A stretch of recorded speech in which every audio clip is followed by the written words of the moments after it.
శుభకార్యాలకు పూజార్ల కోసం వెతుకుతున్నారా? పూజారీస్.com లో అతి తక్కువ ధరలకే పూజార్లను ముందే బుక్ చేసుకోండి. వెంటనే కాల్ చేయండి. నమస్తే అమ్మా. నమస్తే అమ్మా.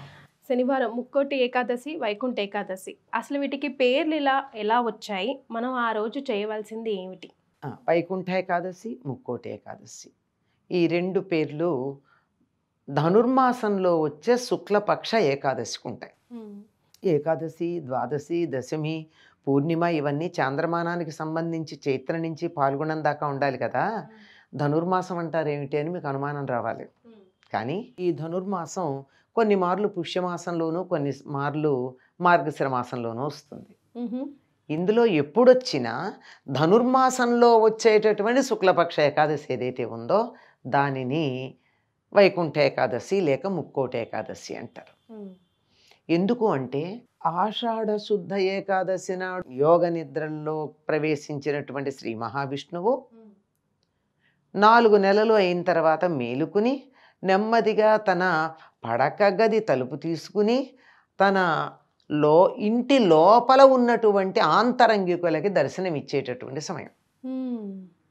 ఇప్పుడు మామూలుగా మనకి ఇంటికి ఎవరైనా వచ్చినట్టయితే ఆత్మీయులైతే ఇంటి లోపల మాట్లాడతాం, మిగిలినటువంటి వాళ్ళైతే సింహద్వారం బయటకు ముందుకొచ్చో బయటకు వచ్చి మాట్లాడతాం. ఇంటి లోపలికి అంతరాలయాల్లోకి రానియ్యం కదా, లోపల భాగాల్లోకి. అలా లోపల భాగంలో దర్శనమిచ్చేటటువంటి సమయం ఈ ముక్కోటి ఏకాదశి. అంటే ఆషాఢ శుద్ధ ఏకాదశి నాడు నిద్రకు ఉపక్రమిస్తాడమ్మా. 4 నెలలు నిద్రిస్తాడు, యోగ నిద్ర.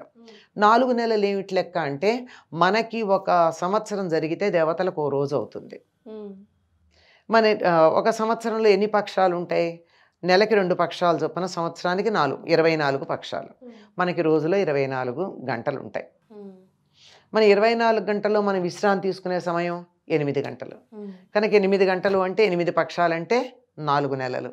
కనుక 4 నెలలు ఆయన విశ్రాంతి తీసుకుంటాడు. విశ్రాంతి తీసుకున్నాక తలుపు తీసుకుని బయటకు వస్తాడు. ఇది ఎప్పుడు బ్రాహ్మీ ముహూర్తాన, తెల్లవారుజామున. ఎప్పుడు తెల్లవారుతుంది? ఉదయం 6 గంటల అయ్యాక తెల్లవారుతుంది మనకి. భగవంతుడికి ఎప్పుడు తెల్లవారుతుంది? మకర రాశిలో సూర్యుడు ప్రవేశించినప్పుడు సూర్యోదయం అవుతుంది. అది ఉత్తరాయణ ప్రారంభం. అందుకే మకర సంక్రమణాన్ని ఏమంటాం? ఉత్తరాయణ పుణ్యకాలం అనేటటువంటి పదం వాడతాం. అక్కడి నుంచి 6 నెలలు ఉత్తరాయణం. ఆ తరువాత జూలైలో వచ్చేటటువంటిది దక్షిణాయనం. దక్షిణాయనం 6 నెలలు రాత్రి, ఉత్తరాయణం 6 నెలలు పగలు. పగలు అంటే సూర్యోదయానికన్నా ముందే లేస్తాం. పద్ధతి తెలిసిన వాళ్ళు, సంప్రదాయం తెలిసిన వాళ్ళు ఎప్పుడు నిద్రలేస్తారు? సూర్యోదయానికన్నా ముందు 4-4:30కి లేస్తారు. సూర్యుడు ఉదయించాక లేవరు.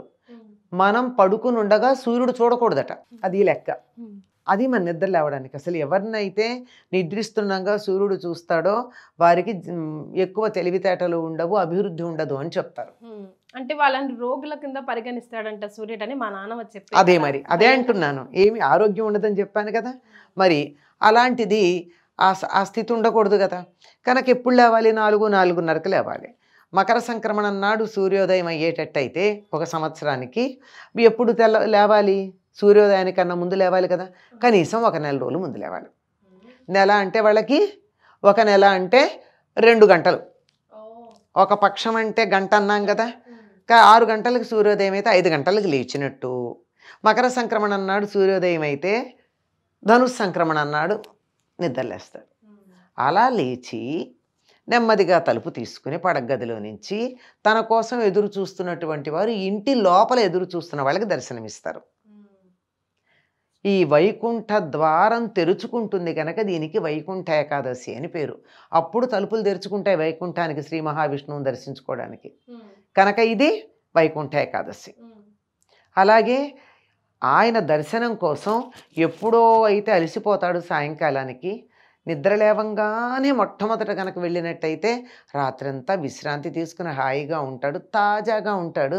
తాజాగా ఉన్నప్పుడు కొంచెం మనసు ప్రసన్నంగా ఉంటుంది. వెళ్ళి స్వామిని దర్శించుకుందామని చెప్పి ముక్కోటి దేవతలు అక్కడ ఉంటారు. కనుక ముక్కోటి ఏకాదశి నాడు విష్ణుమూర్తికి ఎవరైతే నమస్కారం చేసుకుంటారో వాళ్ళు ఎంతమందికి నమస్కారం చేసినట్టు? ముక్కోటి దేవతలకు నమస్కారం చేసినట్టు. ముక్కోటి దేవతలు నమస్కారం చేసుకోవడానికి ఒక్క చోట విష్ణువుని దర్శించుకోవడానికి వెళ్ళినటువంటి రోజు ఏదైతే ఉందో దాన్ని ముక్కోటి ఏకాదశి అన్నారు. వైకుంఠపు ద్వారాలు తెరుచుకుంటాయి కనుక వైకుంఠ ఏకాదశి అన్నారు. ఇదమ్మా ఈ పేరు రావడానికి కలిగినటువంటి కారణం.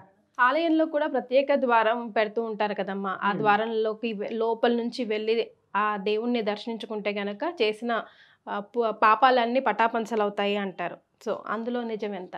నిజం మాట ఎట్లా ఉన్నా అసలు ఎందుకు ఆ మాట అంటారో తెలుసుకుందాం.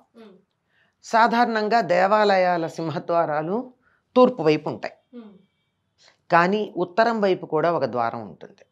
ఆ ఉత్తర ద్వారం ఏమిటంటే ఇంటి లోపలికి వెళ్ళేది, తూర్పు ద్వారం ఏమో ఇంట్లోంచి బయటకు వచ్చేది. ఉత్తర ద్వార దర్శనం అంటే ఉత్తర ద్వారం ఇంటి లోపలికి ఉంటుంది గనక పడక గదిలోంచి వచ్చేది. ఆ లోపలికి వెళ్ళి అక్కడ స్వామిని దర్శించుకుంటున్నామంటే ఆయన ఎవరికి దర్శనం ఇస్తాడు? అక్కడ ఆత్మీయులు దగ్గర వాళ్ళకి ఇస్తాడు. అంటే మనం అక్కడి నుంచి వెళ్ళామంటే అర్థం ఏమిటి? మన స్వామికి ఆత్మీయులము అని మనని మనం ప్రకటించుకోవడం కోసం. ఆయన ఉత్తర ద్వారంలో నుంచి వచ్చాడు, తాజాగా నిద్ర లేచి చక్కగా విశ్రాంతి తీసుకుని ఎటువంటి అలసట లేకుండా ఫ్రెష్గా ఉన్నాడు. ఆయన దర్శనం కోసం అలా వెళ్ళడం జరుగుతుంది. అందుకని ఉత్తర ద్వారం ఒక్కరోజే తెరుస్తారు. మరి కొన్ని దేవాలయాలకి ఇరుకిరుగ్గా కట్టిన దేవాలయాల్లో ఉత్తర ద్వారం ఉండదు. అందుకని ఆ వైపే ఉన్న ప్రహరీకి ఎక్కడో ఒక చోట ఒక దండలు కట్టి ఇది ఉత్తర ద్వారం అనుకుని ఇక్కడి నుంచి స్వామిని దర్శించుకోమని బొమ్మ పెడతారు. ఇదంతా ప్రతీకగా చేసుకునేటటువంటిది. కానీ ఉత్తర ద్వారము అన్న దానికి వేరే సంకేతం కూడా ఉంది. ఉత్తరము అంటే ఏమిటి? ఉత్తర దిక్కు, అంతే కదా. ఉత్తరం అంటే శ్రేష్టము అని కూడా అర్థం. ఉత్తర ద్వారం అంటే శ్రేష్టమైన ద్వారము, పైన ఉండే ద్వారం. మన శరీరంలో పైన ఉండే ద్వారం ఏమిటి? అదే ఆ ద్వారం దగ్గర భగవంతుడు ఉంటాడు కనుక అక్కడికి వెళ్ళి దర్శనం చేసుకోమని.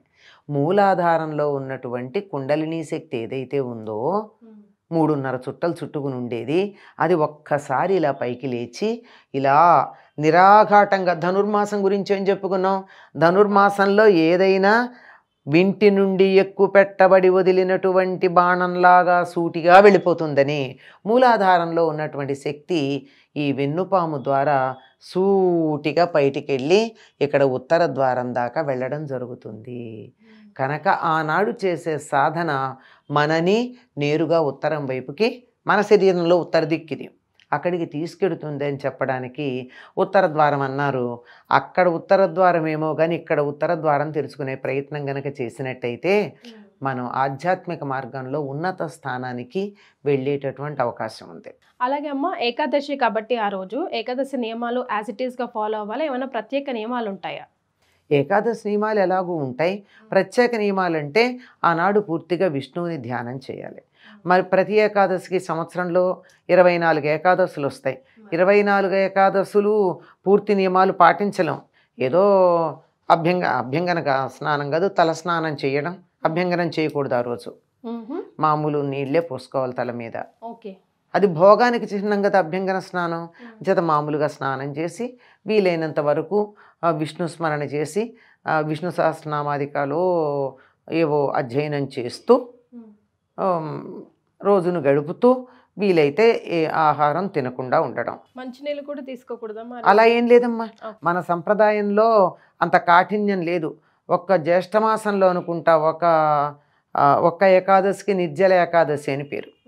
ఆ ఒక్క ఏకాదశి నాడే నీళ్లు కూడా తీసుకోకుండా ఉంటారు. మన దగ్గర అంతటి కఠినమైనటువంటి నియమాలు, నువ్వు ఇవి పాటించకపోతే నరకానికి వెళ్ళిపోతావని శాపాలు ఏమి ఉండవమ్మా.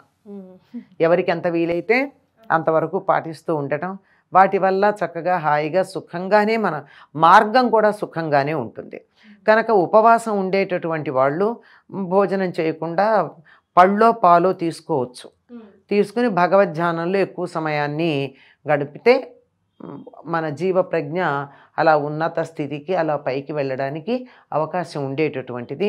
అది ఈ ప్రతి ఏకాదశికి చేసే నియమాల కన్నా దీన్ని మరి కొంచెం అధికంగా, అంటే అప్పుడు ఏదో ప్రతి ఏకాదశికి ఒకసారి విష్ణు సహస్రనామం చదువుతాను అనుకుంటే ఈసారి ఎక్కువ సార్లు చేస్తారు.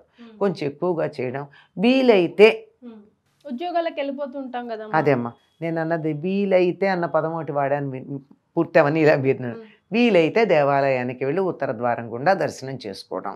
అలాగే ఏదైనా అధికంగా చేయాలనుకుంటే చేయడం, ఏది చేయాలనుకున్నా భగవద్ధ్యానానికి సంబంధించినవే చేయాలి.